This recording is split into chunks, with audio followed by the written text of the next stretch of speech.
সারদা দেবী যখন দক্ষিণেশ্বরের নহবতে থাকতেন সেই সময় তাকে বিশেষ কেউ দেখতেই পেত না। কালীবাড়ি ভর্তি লোকজন, তবে তিনি সকলের চোখের আড়ালেই থাকতেন। এমনকি রামকৃষ্ণদেবের ঘরে সব সময় লোকের ভিড়, নানান কথাবার্তা, কীর্তন, সমাধি সমস্ত লেগেই আছে।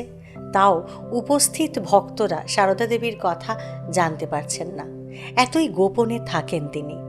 ঠাকুরের পাশ থেকেও নিজেকে সম্পূর্ণ সরিয়ে রেখে দেন তিনি, অন্তত বাহ্যিকভাবে। ঠাকুরের সঙ্গে কোথাও যাওয়া তো দূরের কথা। তবে এই নীরব প্রতিমা কিন্তু একবার একটি মাত্র জায়গায় যেতে চেয়েছিলেন, তাও আবার ঠাকুরের সঙ্গে। জানেন সেটি কোথায়? পানিহাটি মহোৎসবে। সেখানে কীর্তনে আর ভাবে শ্রীরামকৃষ্ণের ওপর স্বয়ং মহাপ্রভুর আবেশ হতো। এত অসংখ্য মানুষ সেখানে, যেন মনে হতো নবদ্বীপচন্দ্র নিজে সেখানে উপস্থিত হয়ে গেছেন।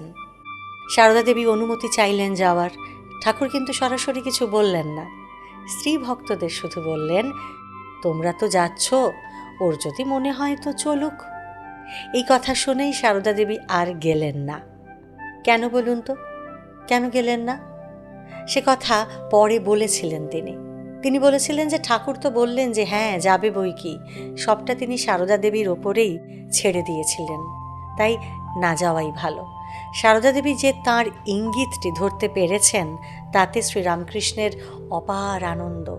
সাধ করে বললেন, ও মহাবুদ্ধিমতী, একসঙ্গে গেলে লোকে বলতো হংসহংসী একত্রে এসেছে। মন আর বুদ্ধি কতটা সূক্ষ্মে থাকলে তবে এমন ইঙ্গিত সহজেই ধরে ফেলা যায়।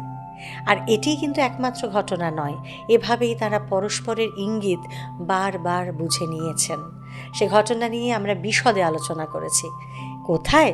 এই ভিডিওর সঙ্গে সেই লিঙ্ক আপনাদের জন্য দিয়ে দিলাম, চট করে লিঙ্কে ক্লিক করুন আর সেই ভিডিওটা যেখানে বিস্তারিত আলোচনা করা হয়েছে সেটা শুনে নিন।